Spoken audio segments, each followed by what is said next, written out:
Good afternoon, everyone. I'm glad you could make it. This year, I know the theme is the three worlds, but today we're doing something a little different.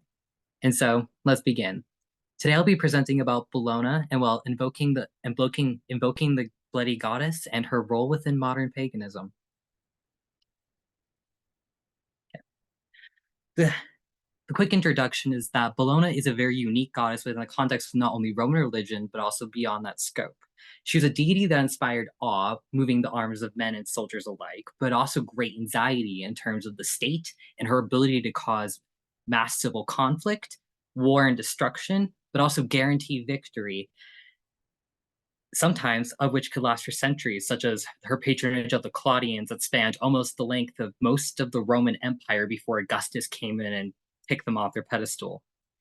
She moves fluidly through these aspects, especially in her relationships and conjunction to both Apollo and Mars. Outwardly, her malicious and violent nature has drawn, well, sometimes ire from other Roman polytheists, in my experience, because she is quite frankly unapologetic, destructive, bloody, and violent. However, she was a deeply popular goddess in the ancient world, her worship extending from Cappadocia, where she was identified with Ma, all the way up into the Gaul and then into the Brythonic lands.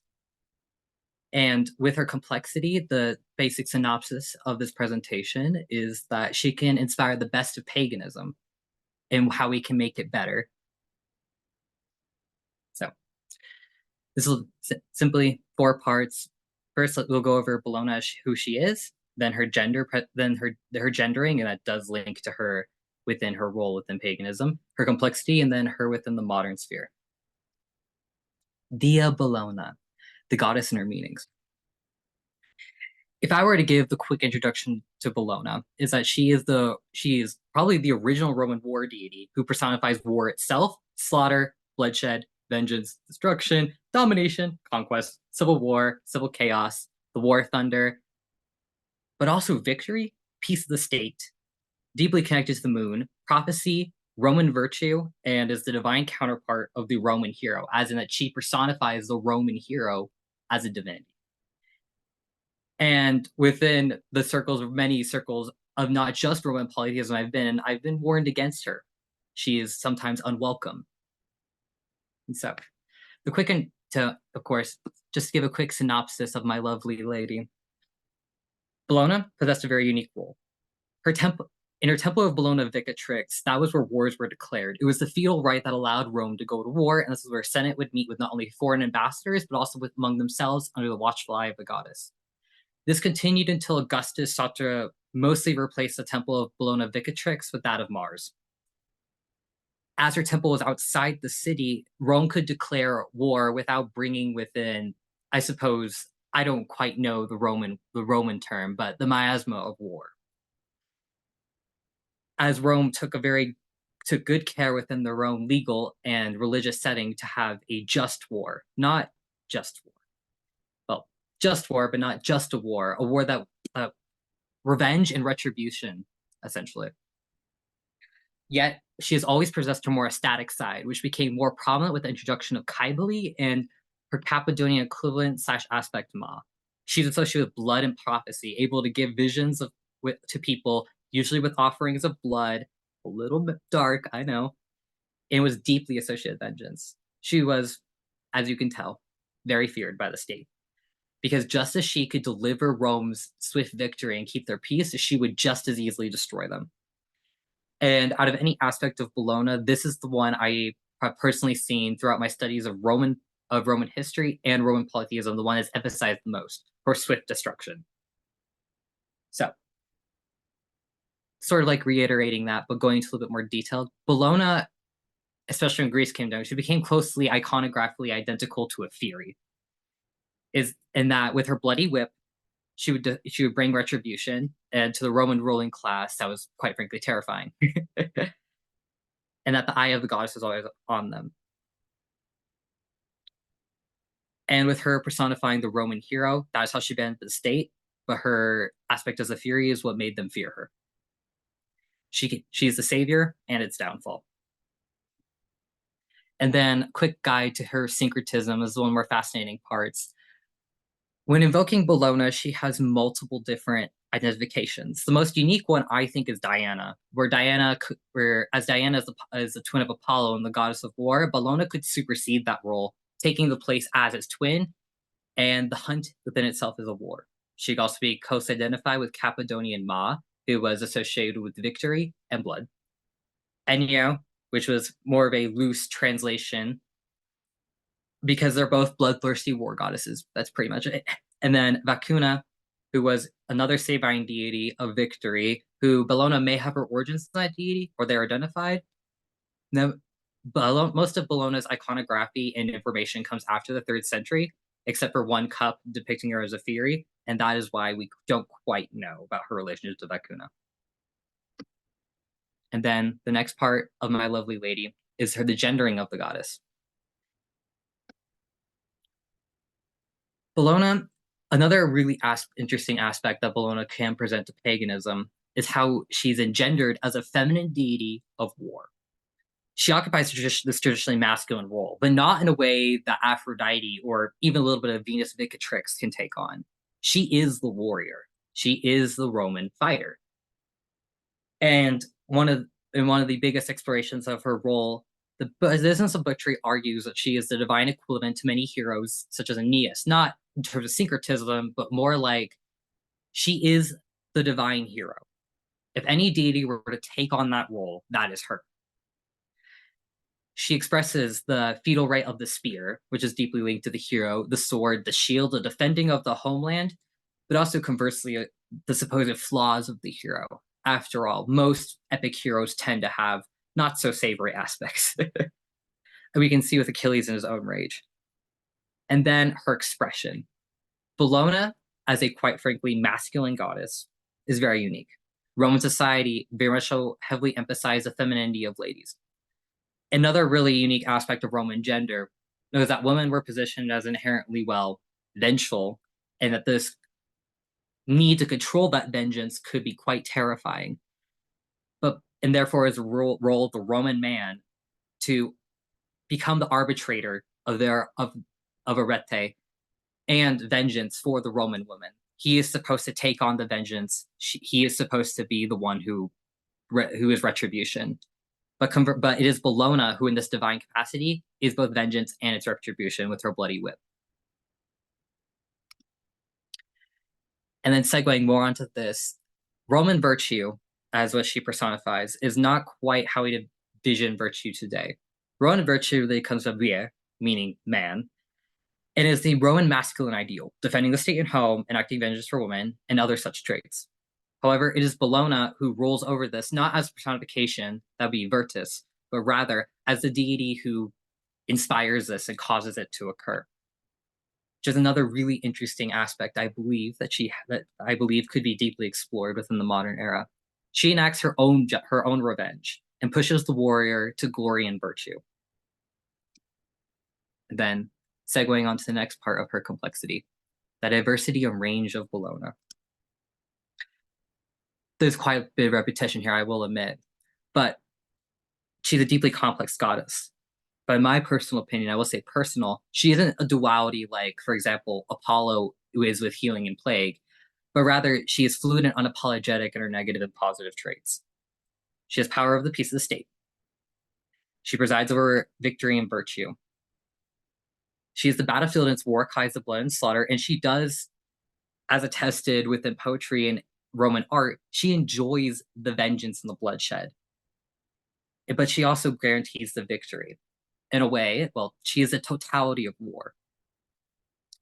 And she could bring the prophecy needed in order to win the battle. As many of us know, being polytheists, is that within Roman religion, there are many ways to divine the outcome of war, whether that be the sacred chickens or the evoking the Etruscan haruspex. Prophecy was very deeply important to the war machine, and here she is. And I would say that in some papers I have read of Bellona, they state that this is contradictory or too contradictory, too different for one deity to uphold. But I personally don't see how it could be that way. She's able to morph between these aspects, just as the business of butchery argues. She's able to more fluidity. She at any point she could be the peace of the Senate or its destruction. She could be victory, or she could be slaughter. And this is from what I've seen in ancient times, without distress to the ancient worshiper, not having to try to break her off from different deities, rather that she can encapsulate thus in totality. And with that, I would like to bridge into one of the earliest poetic descriptions of my bloody lady. This is a Roman quote from Elgae. Sorry, I haven't taken Latin in years. It's not very good. But translating to English, it basically states, "To me, as a prophet, she spoke with divine sound. Wherever the matters of Bellona were shaken with agitation, the one lost in trance feared neither piercing flame nor twisted words. Her violent double-sided axe fell upon her own lacerations. Unharmed, she spattered the goddess with gushing blood. And she stands with pierced side. She stands with wounded breast, and she began singing. And the great goddess revealed thus: Spare the girl from which a more guards. Violate the girl, and the goddess will move to give you greater woes. Touch her, and your wealth will sweep away, just as the blood from my wounds, just as ashes ravaged by winds. And I do not wish punishment, she said, for you, my Delia. And I, and to me, when I read this, it brought about, of course, a lot of thoughts. But of course, this one stood out because, of course, it's a darker topic, such as Bellona's ways. In a lot of Roman literature, assault goes very unpunished. Yet here, Bellona actively states, "You hurt her, and I will ruin your life." And I think that is quite beautiful. And now, wow, this has been going by quick. I did not intend this to be long. And now, my favorite part: Bellona and modern paganism. I think I've given a pretty decent introduction to her and what she was in ancient times, and now let's go into what she can present in the modern era. In my own experience with cultus deor and Roman polytheism, as I have stated before, I've been warned against and actively told to not worship Bellona. The people I've met who are like this were particularly interested in, well, recreating the Roman state, Romano Booze, as many people speak of. And on the lesser end, just people who were very like, "Oh no, you can't worship her. She will ruin your life. She will make it harder. She threatens the sanctity of Roman religion," in their view, because in many aspects in the ancient world, the Roman religion was the Roman state. But many aspects it was not. That is why I've come to consider myself more of the rural Roman polytheist, where in the worst case I met, where he was stating that one must aspire to be like the great ones, that you shouldn't try to be like lowborns, that you basically essentially believing that he can be a patrician. When he was telling me I could not worship this goddess, he was almost saying that I was actively jeopardizing my own future, my own sanctity, and the continuation of Roman religion. That she is a goddess to merely be approached to keep her away, not to actively invoke it into your life, to shun and push into a closet, to never speak of her unless it is to keep her contained. And from this, I find that most pagans and polytheists are very okay with saying, "Oh, you see that very negative deity? You see, deities aren't all bad. They can be helpful and beneficial forces, you know." Unlike many of us in the ancient world, where people of antiquity would never want to really invoke Ides except for prophecy, or many other such death deities, rather trying to invoke them under more beneficial or happy circumstances, or to simply ignore them. They are very deeply concerned with life and mortality, and that makes sense. You know, in the modern era, we have a very different view of death and other such things. Yep, Bellona, I've unfortunately found, is not a popular goddess, which is rather unfortunate in my opinion. And is her unsavory aspects that keep people away. And I still have received a couple comments to this day of like, "Are you sure you wish to worship a deity like that?" Which is tragic. And then segueing from that, Bellona, I believe, can occupy one of the most beneficial and most unique aspects of paganism if she were to be approached and understood within that modern context. Because she is bloodthirsty, she is violent, But most of all, she is good. When when I seek to understand divinity, to me, it is about the core of what that deity is. To me, for one of the gods I'm closest with, Dionysos, it is the grapevine. I am a professional winemaker, and everything about Dionysos is deeply connected to the grapevine and what it can give you. And then Bellona, going into her etymology, her name Dwelna and Bellum, meaning war, both of these names were connected to, well, the literal aspect of war, which is why she's the divine personification of it. Just as many other divine personifications were, their name is what they are. However, Bellona and Dwelna have a second part I've seen argued by some scholars, is that her name is in some way connected to Bona, meaning good. Does this mean good war, war and good? Perhaps. And to this day, the word Bella means beautiful, despite its origin from the word Bella, which is, I think, quite a wonderful thing. And this is my understanding of the core of Bellona. No matter how cruel, terrifying, violent, malicious, even vengeful, and standing with her bloody whip, ready to strike fear into the hearts of people, she is fundamentally a good goddess. With all the terror that she brings, for all the horrors that she can present, because we all know that war is quite frankly terrible. That bloodthirsty violence, domination, and conquest, all things that she associated, are not exactly good. At her heart, she is a good goddess. She keeps people in check. The Roman state feared her for a reason. The Senate met under her guise for several occasions for that exact reason. She granted victory to the Claudians, but also in a way was connected to their downfall. She brought out about the wars of Sulla and continued on as a deity who, after her contact with him, more of her ecstatic and bloody aspects came apparent, but those were always there. Just before Augustus, it was more of her senatorial ones, which him trying to kick her out, I think, could possibly be connected to that, but who knows? And for no matter how drenched in blood she is, no matter how many horrors her bloody whip brings, her goodness and that vengeful aspect is the beauty and good that she brings to paganism. Connecting further to my overall thesis behind paganism, paganism is quite frankly a revolutionary concept.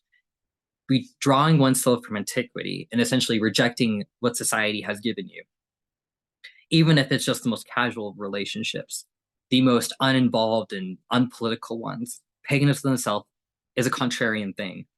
Within literature for the past hundreds of years, paganism is the exotic force, the deep temptation, but also the allure in something so mysterious and otherworldly, and also evil at the same time. It appears in figures like Morgan Le Fay, Guinevere, and other such beings. Paganism is revolutionary and stands against what most of modern society is, which can be the downfall of paganism of all when people get into just a countercultural thing. But when you really go into it as a revolutionary concept, that you carve your own destiny, that you choose your own path, this is where Bellona stands. In my opinion, speaking as not just someone with a complicated ethnic background and everything else. The ideal pagan is both a casual and a revolutionary, questioning power structures and embodying the clause of both and. The pagan should move for true justice, feminism, without care for the mainstream idea of good and evil. True good is the love and protection of people and standing up for what is right. And Bellona embodies all of this. The good, the bloody goddess of utter chaos and vengeance for the wrong, assaulted, and victimized. And we must stand up and fight for this beautiful world and for everyone wronged by its evils and injustice.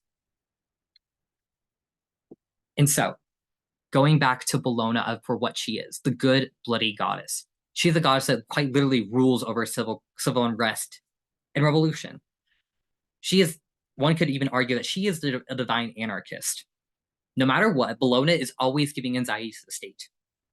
In a modern world where the state is uncaring for, well, any other religion, she could be the stand-up, the icon, and the movement that says that when we go against our, quite frankly, many oppressive governments, we say, we have the beauty of the goddess. We have the support of Bellona. And when we go on to decide ourselves to be revolutionaries with not only our actions and our religions, paganism as a concept is a movement of action. That is how I've long understood it. While other religions may emphasize, which is not exactly a bad thing, right belief, paganism tends to prefer actions. We look at the ideal of paganism, many are good, but no clause I have found in ancient texts that say to be pagan, you have to do this good thing, or this is what good means. Rather, it's about hospitality, being good to other people. Many of us ties to the concept of justice. And true justice is right, but doesn't always come off as good. And that is a very important lesson I have learned over my time. That true justice does involve conflict, confrontation, and complexity. And all of those are what she embodies and what she presents. When I invoke the bloody goddess, when I think of her as she has appeared, a tall, powerful woman standing in a realm of gender nonconformity, being the Roman war deity, perhaps more than Mars ever was. If Mars is a soldier, Bellona is the war commander and the battlefield itself. She is both the tremors and thunders, the clamoring of men, their dying cries, but also the one who moves them to arms and grants them victory. The one who looks at this someone who's been assaulted and declares that she will personally uh, ruin the life of the one who victimized them. She is powerful. That is what I can truly say about her.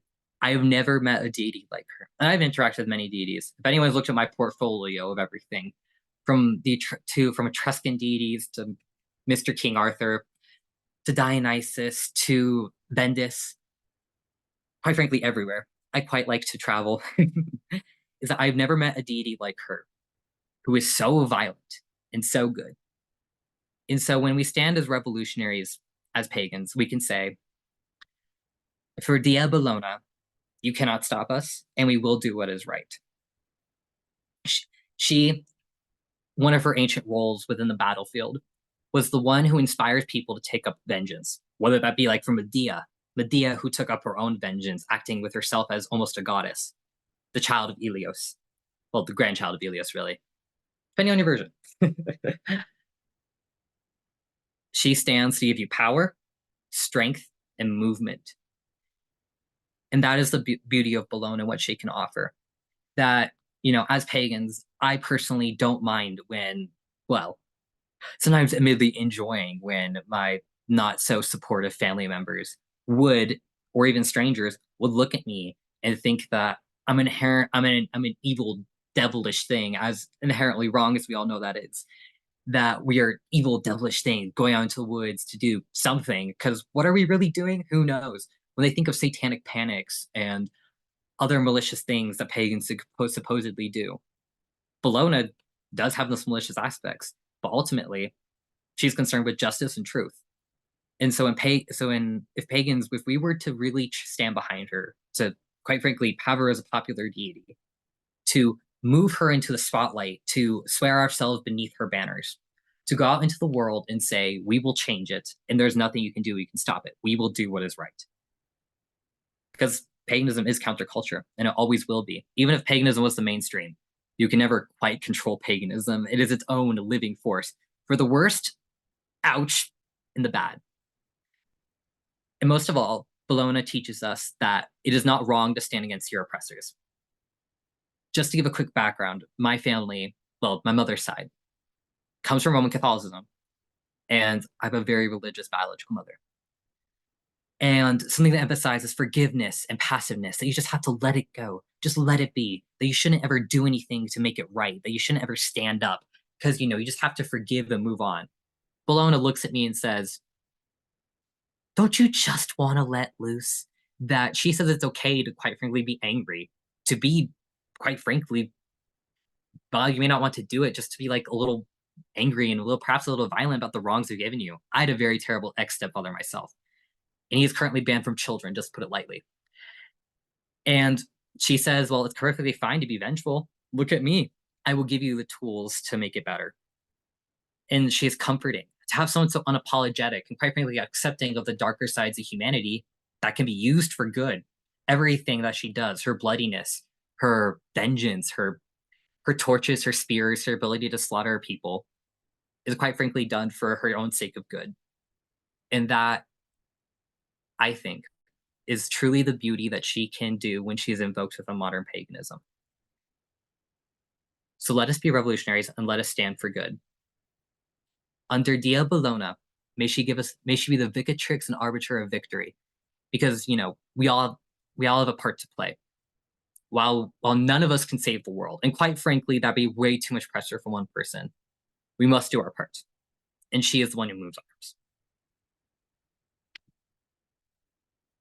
Wow, that was a very swift presentation. But yes, if I so here are my references if you wish to learn more about my lovely lady. The unfortunate thing about Bellona is that she does not have much literature, but if I were to give a swift recommendation, it would firstly be The Business of Butchery. This is the most complete survey of Bellona throughout the centuries and her changes, from her ability to basically become a second Diana. After all, there's nothing, quite frankly, saying that it's Bellona or Diana, where they both of them can occupy that same spot as Apollo's twin. Fascinatingly enough, that is the best one. On Roman religion, just as a quick overview and contrast. And then the most final one, going more deeply into gender and ritual lament, women as arbitrators of rete and virtus, where Bellona, quite frankly, takes on the feminine role of virtue, but is also the one who enacts it, basically violating the principle that it is men who have to enact justice, not women, which I think is very powerful. After all, everyone knows those female rage memes online. That is literally her. Yeah. And well, wow. Once again, that was very swift, but I can keep things concise. Miras, which is Cornish for thank you for coming to my presentation. If anyone has any questions, you're welcome to ask now, and you can, well, come check out my blog and my Ko-Fi. I plan to do a lot of good things, and I will be making this. I plan to upload this PowerPoint to be free online and make many more, and explore many, many more aspects of Bellona. For example, she might have Etruscan origin, her connection to Cappadonian Mon Cybele, and much more. Out of any deity to swear under, I would go to her. And a couple others, but definitely her. Yes. Thank you all for watching, and thank you for Tuta Galateon. I'm sorry, I'm so bad at pronouncing. For allowing me to have this opportunity. Thank you so much. All right. Do we have any questions? That was awesome. Got some feedback from Viticus. Yes, a question. Is Bellona involved in De Ficciones curse tablets? Yes, I don't have any off the top of my head, but she's definitely appeared or one or two, which makes a lot of sense. Not only that, as with the poetry I invoked within her temple, there was definitely the aspect of please go fuck up that one guy for me. He really deserves it. Oh my god, I love that question. So how did I first get involved with Bellona? It was the prophecy of the showerhead. Okay, that sounds really funny. Fascinating enough, I actually first met Bellona while, I'm not sure if anyone else in the sacred bathing, but I love a good bath time, okay? Look, my mother figure is Thetis. It's just natural. I really love water. And quite frankly, I half passed out on the side of my bathtub so I wouldn't drown. And I had this very deep vision experience with Bellona where she appeared as myself and I kind of fought myself, strangely enough. And then she revealed herself and basically say, I'm here to change your destiny. Do you want the power to do so? And I was like, yes, absolutely. And that is how I first came to be close with her. And quite frankly, I've never grown close to a deity quite as she has. Just as the business butchery elaborates, out of any deity to be good to her chosen is Bellona. If she likes you, it becomes very obvious. It's wonderful. And UPG, well, this goes more into her aspects of Gaul, which I've poked around in Gaulish spheres before, but I do associate Bellona with the bathhouse. The business of butchery does state that she's not a deity she's always covered in blood and therefore she doesn't bathe. I personally disagree. A lady has got to clean off the caked blood sometime. Yeah, I associate Bellona with the bathhouse and a little bit of beauty. Not like Venus, but her name. In modern day, you could argue that her name is connected to the word Bella. It literally is. Bella comes from bellum in modern Italian. To this day, bello in modern Italian, well, this means to basically fight someone. And so that is like my most unique UPG, Bellona of the Bathhouse. And then other things I've come to so obviously I've come to deeply associate Bellona with countercultural movements like punk or well, anti-authoritarian, anti-government movements. She stands for all of those, and quite frankly, she loves it in my experience. And then Bellona, not only that, while Bellona isn't a motherly goddess, I've never found any children that's been attested for, which is quite interesting. She she can have quite the motherly side. She's very caring, she's very kind, she's very good. Obviously, I explained my core of what I believe Bellona is, the good goddess. Not like Bonadia, but a good goddess at her core.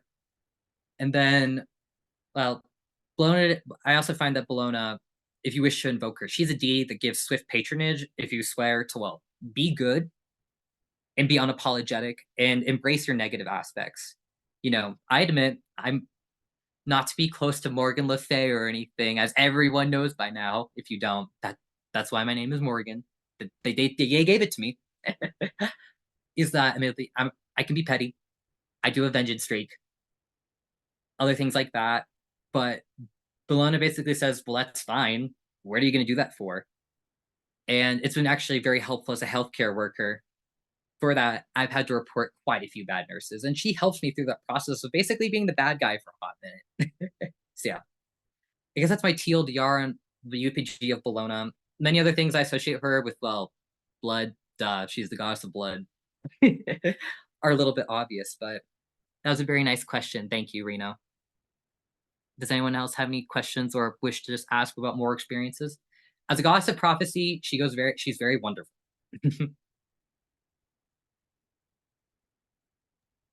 All right. I think we'll just leave it right there.